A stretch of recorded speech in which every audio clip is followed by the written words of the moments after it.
The following program contains scenes which may be disturbing to some viewers. On this Fifth Estate, a walk on the wild side. The man who saved a chimp and found a collie. Nano was being held in basically a large bird cage. The woman who hunts big game and has herself become a target. They just feel this extra shock that it's a woman doing these things. Chica, hurry up! The Canadian elephants will never forget. Finally settle in. The only thing we try to do is give them an opportunity to act like an elephant. And policing the poachers. Wildlife crime is one of the biggest crime areas in terms of money making in the world. The hunter and the hunted. The Fifth Estate goes wild.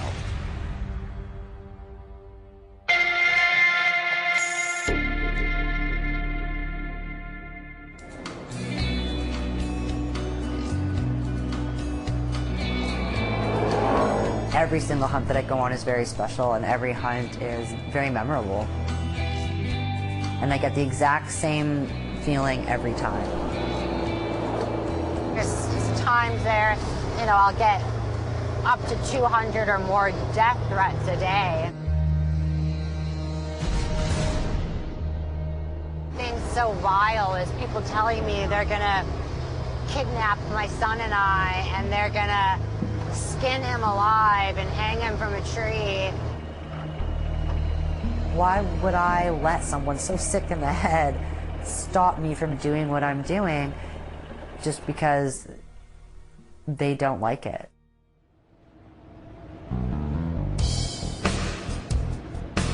It seems wherever she goes, like here along the Mediterranean coast in Croatia, Canadian Jacine Jadresko attracts attention of one kind or another. I've always been, you know, pretty well known in this town because I work in tourism, and I'm already kind of different. I'm the young, tattooed single mom with the pit bull, which is very, very unusual for around here. She's a local celebrity, not only because she's managed her well-to-do family's hotel properties in Croatia, but also because she's not the typical button-down business type. It isn't just the tattoos. It's her unrelenting Instagram campaign. From extensive selfies to expensive guns. Oh, this is my 7mm right here. It's a beautiful gun. One of the best scopes money can buy. We like to shoot. In particular, Jacine Jadresko loves to travel the world, hunting big game, and cheerfully posting her kill shots online. Some of the following material may be offensive. I was specifically looking for a bear. Then I wanted a nice big boy. It's special because I took him on my dad's birthday. My first time using my dad's rifle. It was a perfectly clean shot, one shot. Jacine's Instagram name is The Inked Huntress, though sometimes it's difficult to tell where the tattoos end and the camouflage begins. Hunting is a whole experience. She sees herself as an ethical hunter and sees hunting as a form of wildlife conservation. In about a year and a half, I hunted in 9 countries, and I successfully hunted 29 species. It's very primal and natural. And, you know, I take one very quick, ethical shot through the vitals, and it's done. So we are here in Alicante, Spain, about an hour away from the big city, and we're hunting Barbary sheep. These are excerpts from a show sponsored by a manufacturer of hunting apparel for women. And in the world of female big game trophy hunters, Jacine Jadresko is a rising star. That's her with the iridescent yellow nails. Hunting by women has virtually doubled in the past 10 years, and marketers are anxious to prove that even blood sport could use a little glamour. Especially with Jacine's following on social media, she's caught the eye of advertisers. In this video, she promotes a hunting outfitter in Spain. The footage shows why she's in demand. A natural with her finger on the trigger. And on camera. Yes! Woo!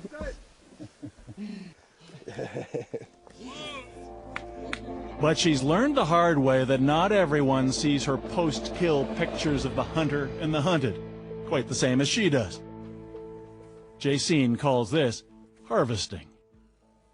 I have a huge respect for each species that I hunt and each animal that I hunt, and they are each very special to me. For me, I can't speak for other hunters, but I know for me, when I successfully harvest an animal, I want to remember that, of course. And, you know, you take a picture because it's a respect to the animal, you know, to remember that animal and remember the whole hunt and the whole day and everything.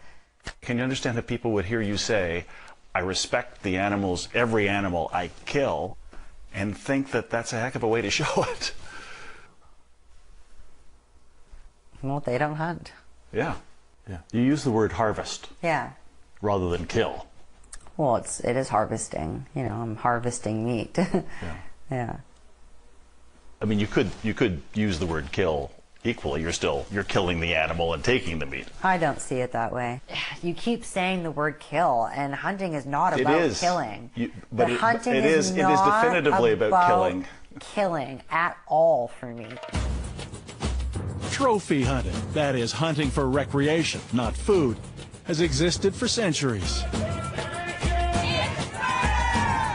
But today it's under attack as never before.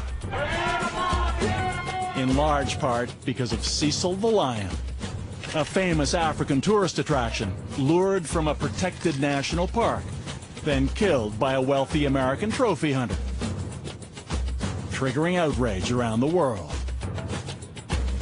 To many, that hunter, a dentist named Walter Palmer, became public enemy number one and the butt of late-night shows.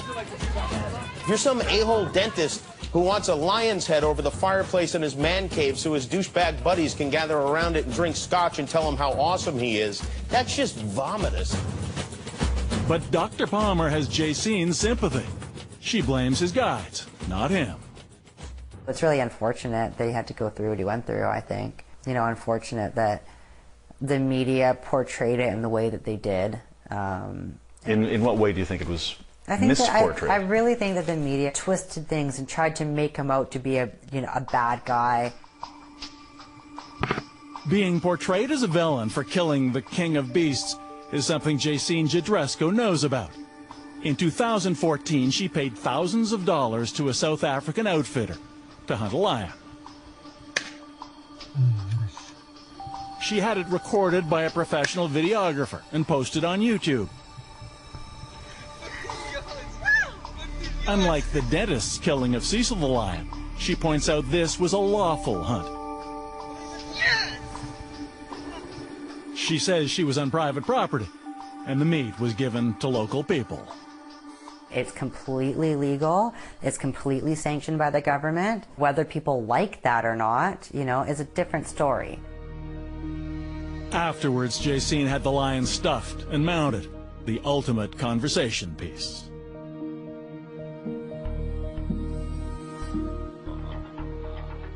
I'm proud of Jaycine for the passion that she does have, for the commitment she has, for the fitness that it takes, the strength that it takes, and I'm proud of her that she has a passion for it.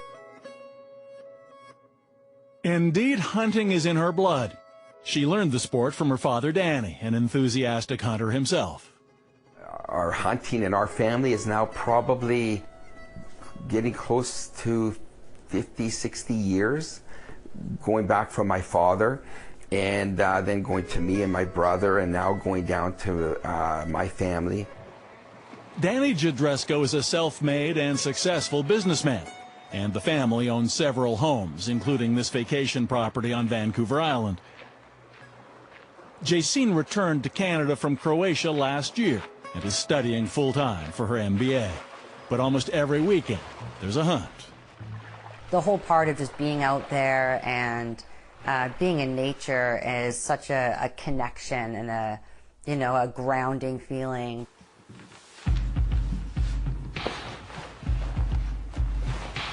all the work that goes into it, field dressing the animal, harvesting the meat, all that part I enjoy so much. Hat. And away we go. It's so much more than just going out and shooting an animal. You know, a lot of people think that that's it. Hunters, they watch, you know, these movies and just think we're these hillbillies out here driving around shooting at anything, you know, that moves, and it's not like that.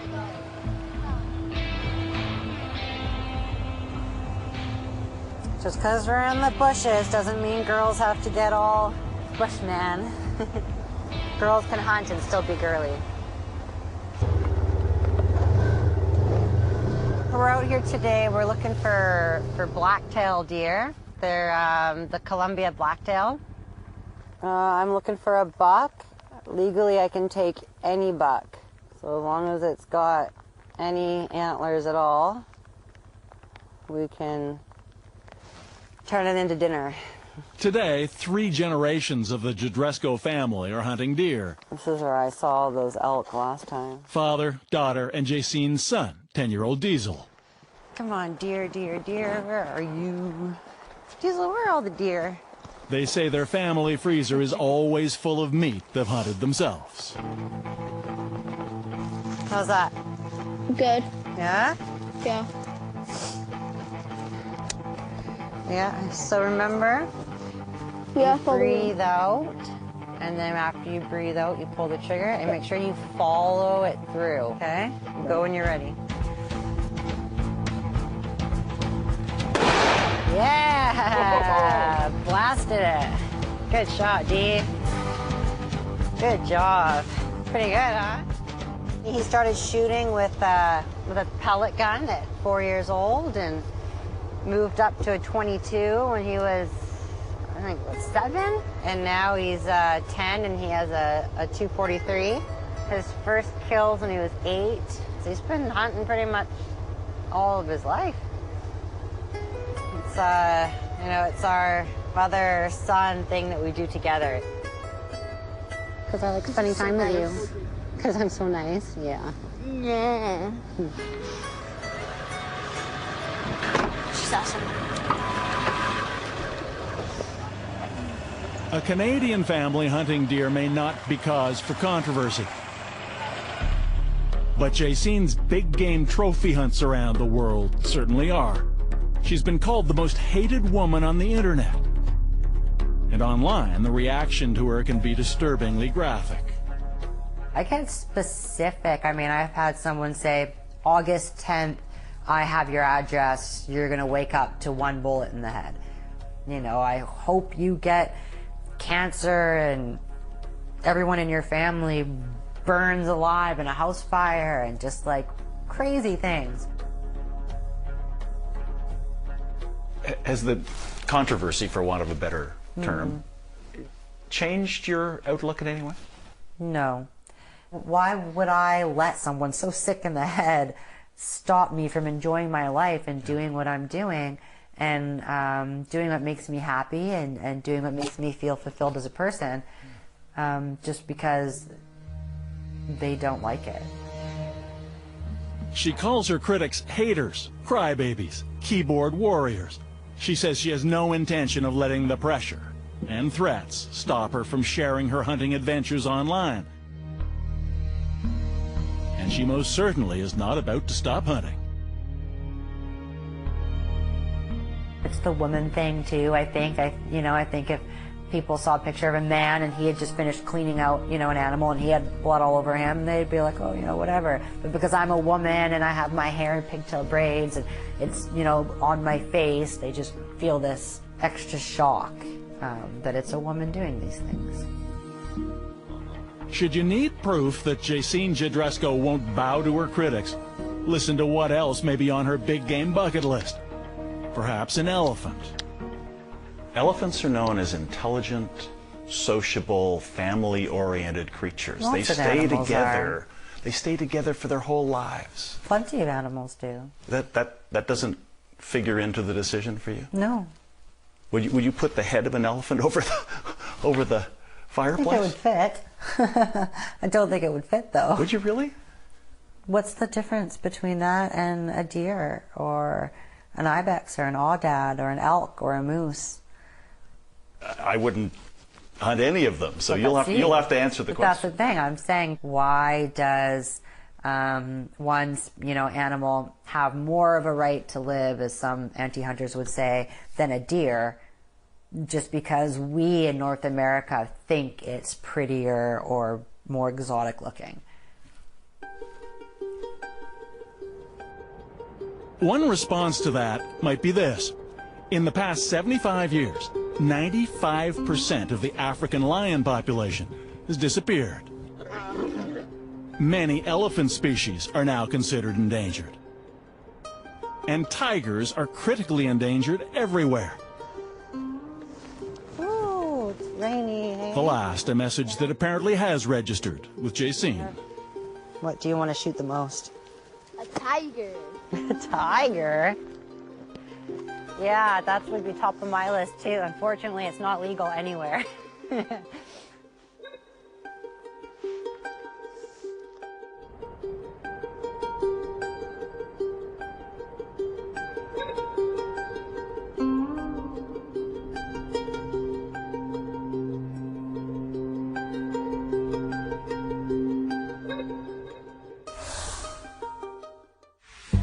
Coming up next, he grew up with hunters. Now he heads off to distant lands not to kill, but to rescue animals. Nano was being held in basically a large bird cage. The Rescuer, when we come back.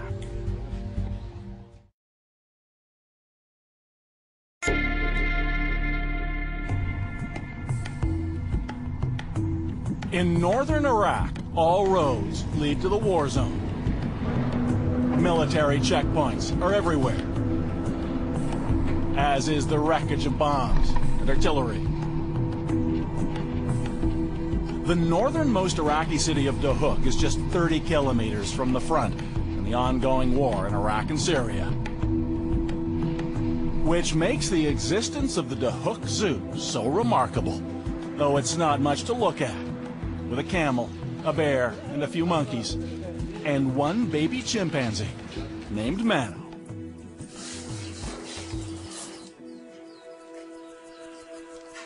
And it was here, against all odds, that an Edmonton high school teacher would encounter that chimp in a meeting that would change both of their lives.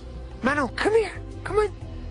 And from the day they first met in Duhok, Spencer Seeker knew he had to do something to help Mano. Let me guess.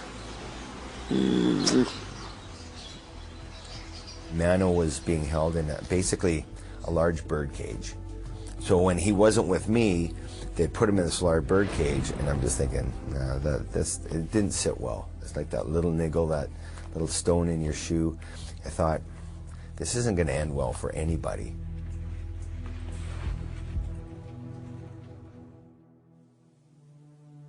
Raised in BC, in a family of hunters, and an accomplished athlete, as a high school teacher, Spencer decided he would go out and experience the world.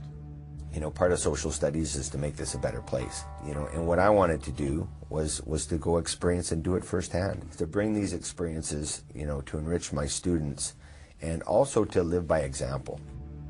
So for years, on his school breaks, Spencer traveled to foreign locations to volunteer and teach. Interesting places to tell his students about, but also dangerous ones like Somalia, Sierra Leone, and Afghanistan. In 2013, he volunteered in another war zone, northern Iraq, but this time specifically to work on a new cause, preventing cruelty to animals. That's when he went to the Duhok Zoo and was introduced to that one-year-old chimpanzee, Mano. So it just kind of evolved from there. So I started showing up every morning, and then we just developed this bond, and it would be like, so wherever Mano was, he'd come barreling over and jump up on me, and he would like just latch onto me, and just it kind of went from there. Spencer soon realized that Mano had likely been trafficked illegally. Born in the Congo, then shipped to Syria and on to Iraq. The sale of chimpanzees is supposed to be strictly controlled. but a baby chimp can bring in $15,000 or $20,000. When you see an entertainment chimp or a baby chimp, in one manner or another, they've all been taken away from their mothers. And in all likelihood, the family is often killed in order to get the baby that's sold at markets throughout Africa and the Middle East. What's more, he knew that as Mano grew older, his life would only go from bad to worse. In adulthood, adorable baby chimps become powerful, unpredictable creatures to be kept away from people. They're not human, and they can never be human. And as they get older and mature, they do become dangerous and aggressive. Back in Edmonton from Iraq, all was going well for Spencer and his wife Christy, now parents of a little boy named Anders. Though Spencer was desperate to find something, anything, to keep Mano from spending the rest of his life behind bars, but nothing seemed to work until, as if by fate, he met the world's ranking chimpanzee expert, Jane Goodall. Dr. Jane Goodall was speaking in Edmonton. Hello. You know, I had Mano's picture on my phone, and I had my spiel down to about a 15-second. This is Mano. I looked after him. He's illegally trafficked, and she kind of lit up and put me in touch with her people. You prepared for this? Yes, I did. Yeah. So that kind of got the ball in motion. After 3 years of planning, now backed by Jane Goodall, Spencer Seeker returned to Iraq on a rescue mission. So here we are 3 years later. The wheels were in motion. Mano finally on his way to one of Goodall's chimp sanctuaries in Kenya. We're doing the right thing. He's so much bigger and so much stronger, and he's still just a juvenile. This is the right thing. He's not meant to be here. From the zoo in the war zone to a shipping container.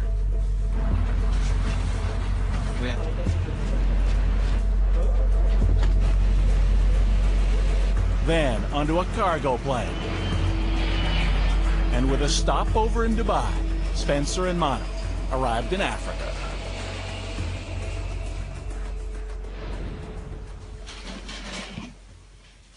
Ever since that day in November 2016, Mano has been in quarantine at the Goodall Sanctuary to assure he's healthy enough to join the other chimpanzees there. That could take months more, and then there's still the step of introducing him to his would-be new family. Not as simple as it sounds. This could potentially end horribly if he's not integrated. Like, Mother Nature can be a cruel mistress. Yeah. Right? Like, there's no... Or a cruel mom in this case. Correct. There's no guarantee that that troop is going to take him in. And who knows what could happen. So both Mano and Spencer must wait. Meanwhile, it's all changed Spencer's life too. He's now working online, trying to disrupt the traffickers behind the world's illicit trade in endangered animals like Mano.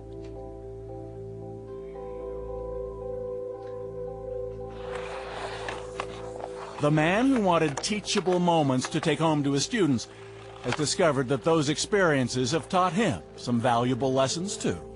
Can you pass me the puck? To me, go where your passion is and help. Drops of goodness in the bucket of life. Yay! You're trying on the ice. I tell people, I didn't pick these situations. I didn't go, I'm going to go rescue this chimp. It just is kind of unfolded in front of me, and it's the same old thing. It's like, someone should do something about that. And you think, well, I'm somebody, right? So I'm here, so why not? Woo!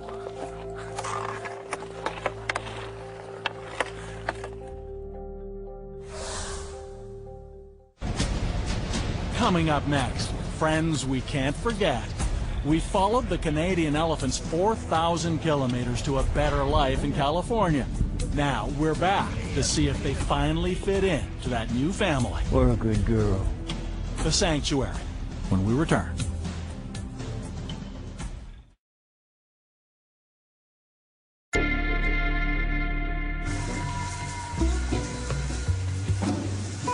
She is without doubt one happy elephant. Outside, it's the hottest day of the year. But inside, there's a tub big enough for one. Come on. It's 100 degrees, for God's sakes.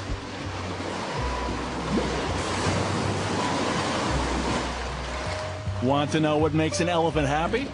Stick around. What a good girl. Tika! Tika! Tika, let's go! Her name is Tika, and she is undoubtedly one of Canada's most famous elephants.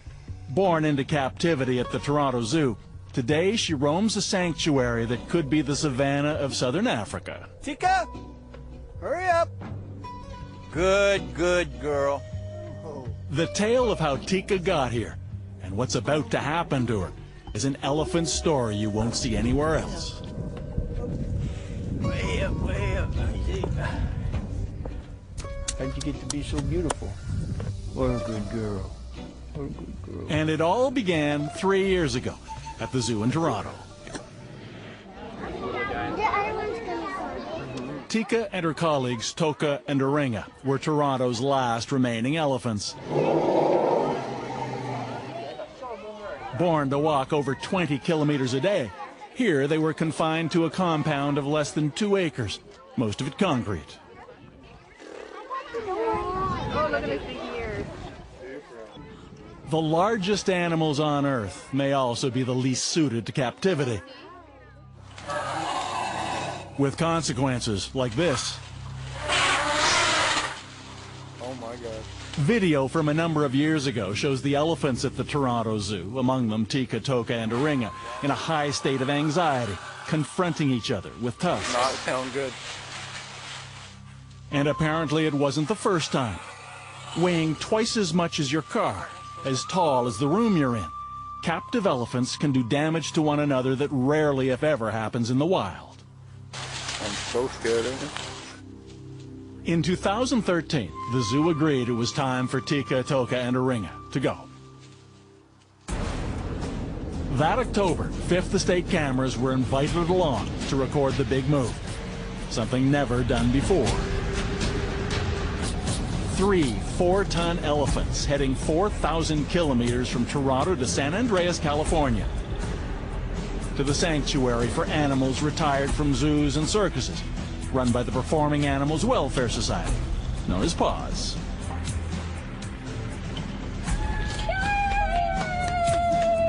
Guys, team, we're looking to help you if we can. When the elephants reached California from Canada, there was relief, but also apprehension about what might happen next. Indeed, on that first night, the PAWS elephants stayed up for the newcomers, trumpeting and bellowing.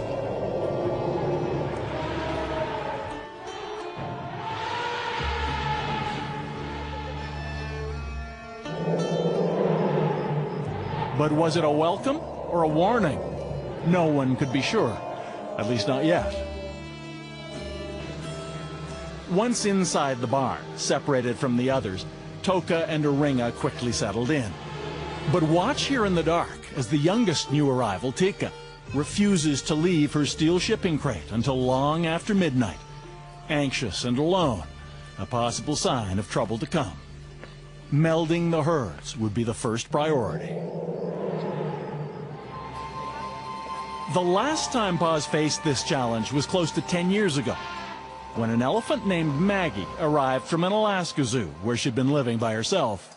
She seemed positively giddy to get here, but would she fit in? Ooh, Maggie, that's good. That's good. This is video of that moment of truth. Maggie's introduction to her new family. Her first contact with her own species for almost a decade. Maggie, the smallest one on the right, approaches the others cautiously, as pachyderms do, rear end first. That was back in 2008. Today, there's no doubt the family has bonded. The sanctuary's executive director is Ed Stewart. What's the litmus test when they come here? Well, when they lie down and sleep, that makes you feel that they're comfortable. That's one of the goals, to get them to sleep, to get down on the ground, either to wallow in mud or put themselves in a vulnerable position with the other elephants. Here, Mara and Lulu stand guard as Maggie takes a nap.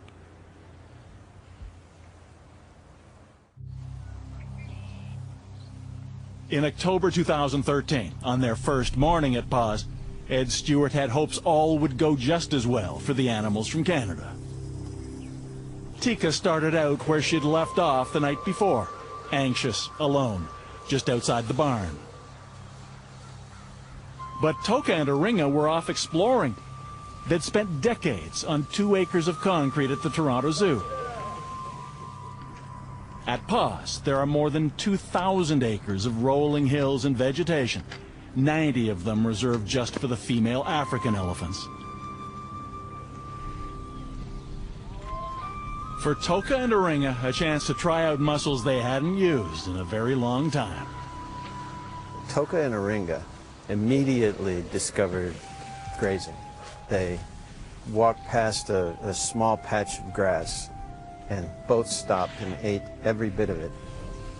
Elephants age dramatically in captivity. At the zoo, Toka and Aringa were described as elderly, but Paws seemed to give them a whole new lease on life. Funnily enough, Aringa was the boldest of all, the oldest one.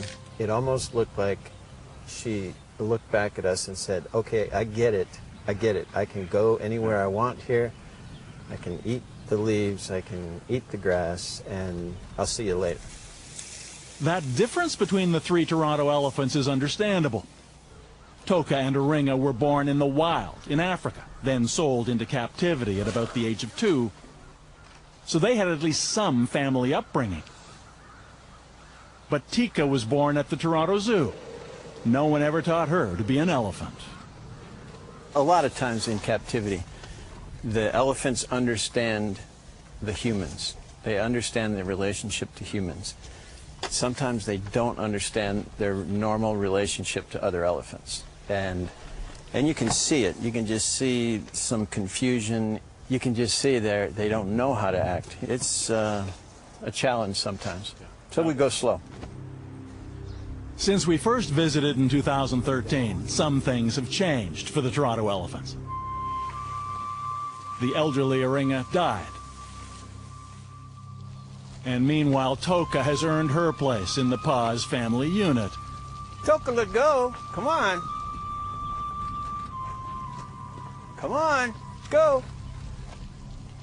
The upside is Toka has fit right in, and she is a part of the group now. And I think that's really good for her. You'll see. We'll see. We'll let Toka go out where she normally is with these guys. In addition to sleeping, another test of how well elephants are doing is being comfortable enough to urinate in front of the others.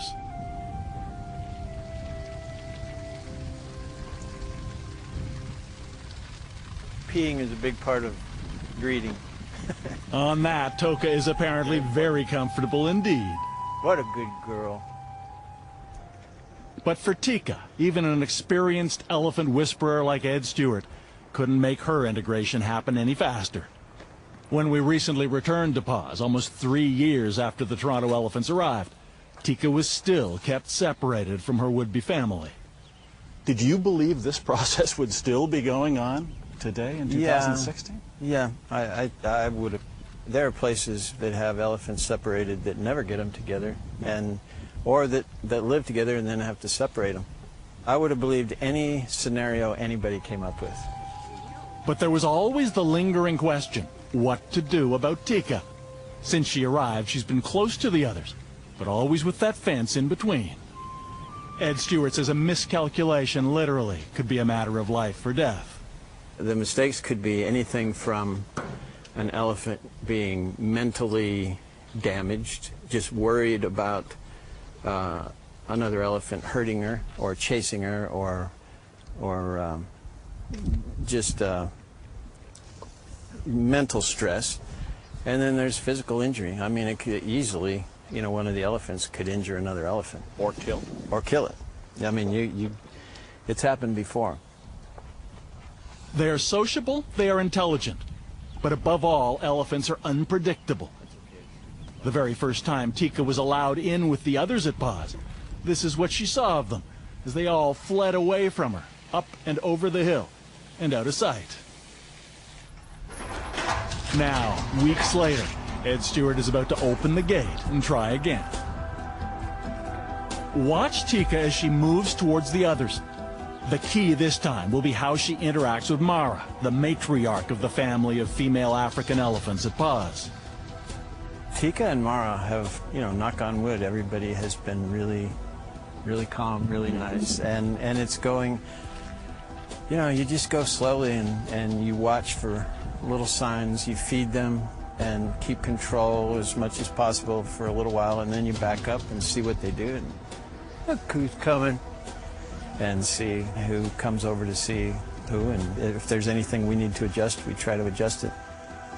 Indeed, on this summer day in 2016, it seems it may just work out after all.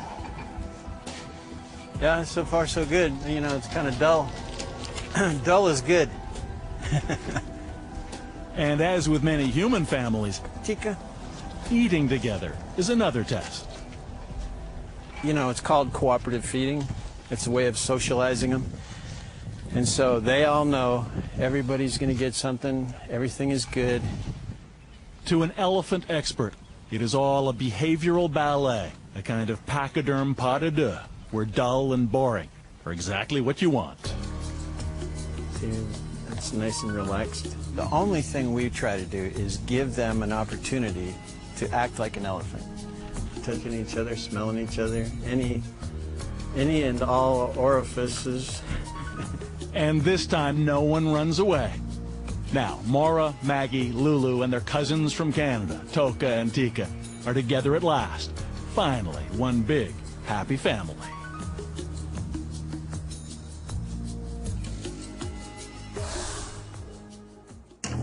When we come back, trying to crack down on the lucrative trade in endangered wildlife smuggled into Canada. Here's a rhino horn. You could buy a nice small house in Toronto with it. That's how much it's worth. Mark Kelly and the Wildlife Cops, coming up next.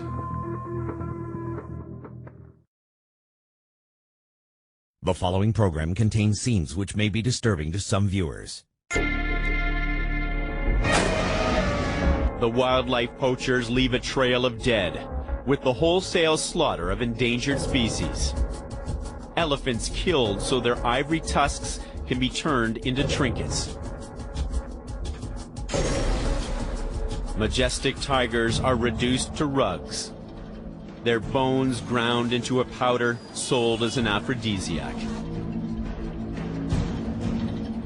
Rhinoceros are being poached to extinction, their horns sawed off and sold. Closer to home, the narwhal, a protected species of whale, is hunted for its tusk, while more than 100 million sharks are killed every year so their fins can be turned into soup. The world has lost 50% of its wildlife over the past 40 years. Smugglers illegally trafficking to buyers around the world, including here in Canada.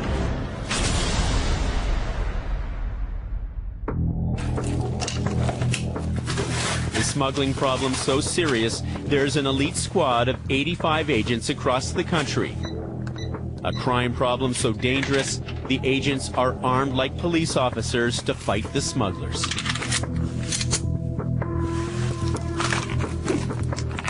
Owen Hargrove has been an enforcement officer in Vancouver for the past 8 years. And yet he says most people have no idea there's a wildlife force like his in Canada. And how do you describe your job to somebody who's not familiar with it? To break into simple terms, I'll tell people that I deal with things like ivory smuggling. And that paints a good picture for people, I think. One of the team's biggest busts involved an antiques dealer from Richmond, BC, who was trying to smuggle rhino horns into Canada when he was arrested. The agents then searched his store, uncovering a treasure trove of smuggled sculptures made from elephant ivory and rare coral, all of it worth more than $500,000. What the wildlife cops didn't expect to find? Bags stuffed with 50,000 ecstasy pills, as well as marijuana. If there's a market, there's a smuggler trying to make some cash. It's a global scourge and a profitable one. Interpol estimates wildlife trafficking is worth $10 to $30 billion a year. Wildlife crime is actually one of the biggest crime areas in terms of money making in the world. Sheldon Jordan leads the team of wildlife officers. He also heads Interpol's group dedicated to fighting wildlife crime. That puts it right up there just after drugs, human trafficking, and counterfeiting in terms of the value created.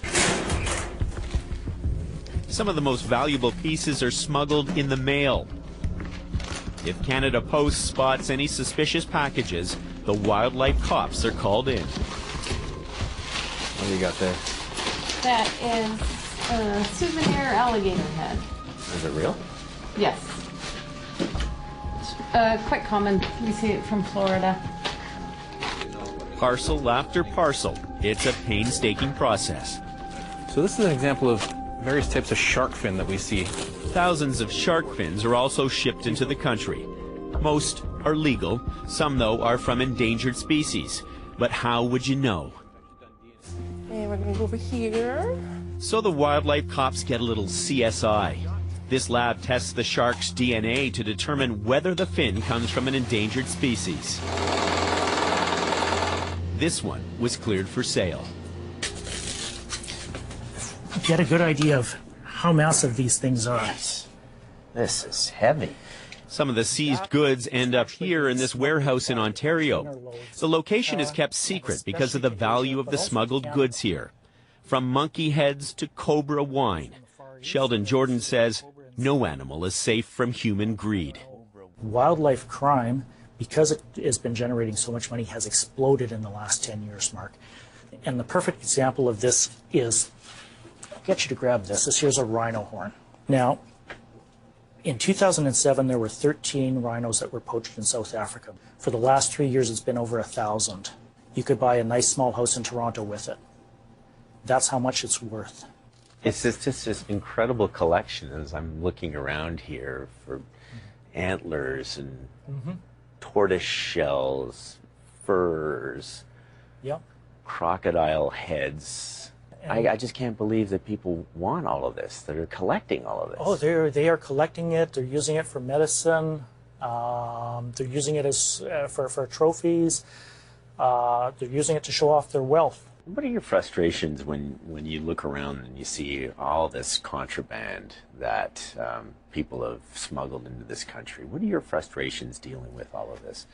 My frustrations are, they're so numerous, Mark. The fact that people are getting rich doing this in some cases. The fact that for a lot of this, these are highly endangered species. There's not a lot of them left and they're being taken out. I'd like to see, society step up and say this isn't acceptable. We really need to protect this for the future of ourselves and for our children and for our planet. Tragically, most of the smuggled wildlife that's intercepted will be destroyed. But given the scale of the crime, these shelves will soon be filled once again.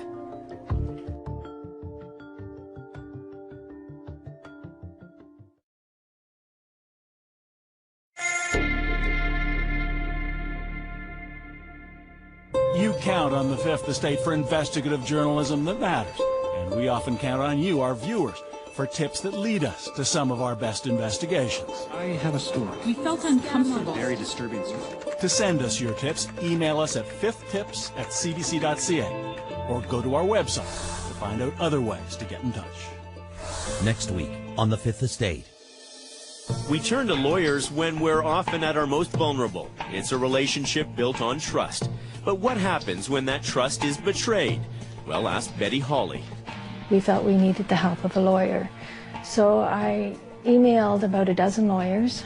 She needed a lawyer she could trust, and she thought she found one. His name? Luke Barrick. Then one day she was stunned to learn Barrick had left the country, and hundreds of thousands of dollars of his clients' money was missing. I was just so shocked, how could this be? He turned up in France, partying in Paris, leaving behind a trail of victims, and he's not alone. CBC News investigates how lawyers have misappropriated millions from their clients. So who's protecting Canadians from untrustworthy lawyers? The sheer magnitude of it is alarming. It's too easy for it to happen, and it happens because it can happen. That's next week on The Fifth Estate.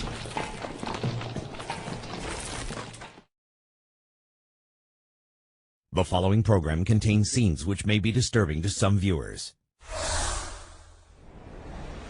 On this Fifth Estate, a walk on the wild side. The man who saved a chimp and found a calling. Anna was being held in basically a large bird cage. The woman who hunts big game and has herself become a target. They just feel this extra shock that it's a woman doing these things. Chica, hurry up. The Canadian elephants will never forget. Finally settle in. The only thing we try to do is give them an opportunity to act like an elephant. And policing the poachers. Wildlife crime is one of the biggest crime areas in terms of money making in the world. The hunter and the hunted. The Fifth Estate goes wild.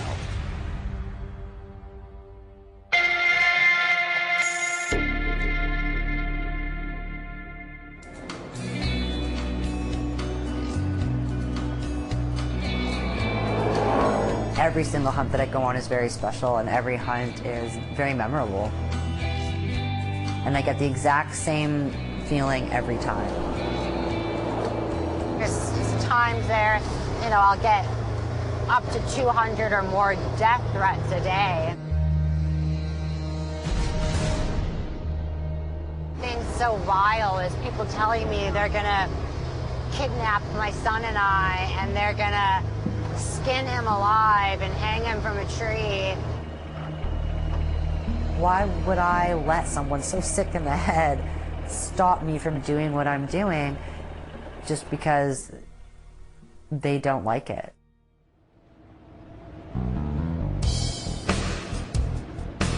It seems wherever she goes, like here along the Mediterranean coast in Croatia, Canadian Jacine Jadresko attracts attention of one kind or another.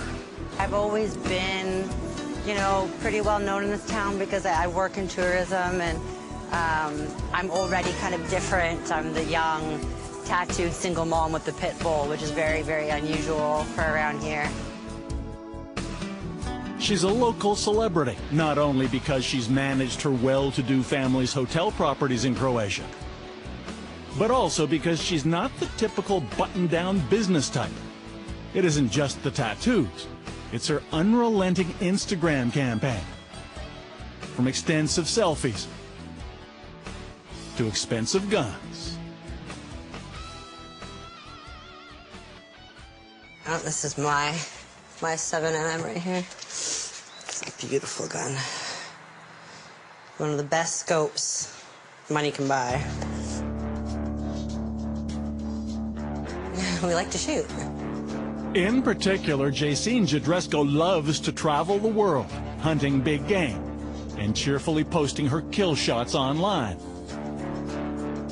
Some of the following material may be offensive.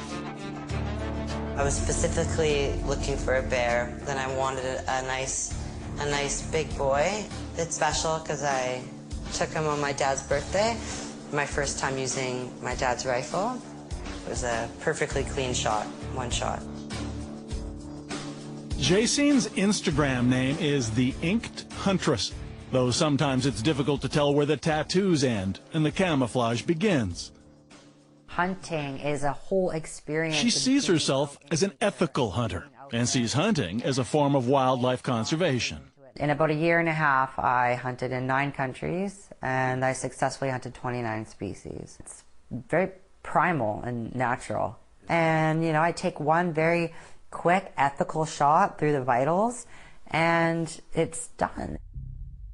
So we are here in Alicante, Spain, about an hour away from the big city, and we're hunting Barbary sheep. These are excerpts from a show sponsored by a manufacturer of hunting apparel for women. And in the world of female big game trophy hunters,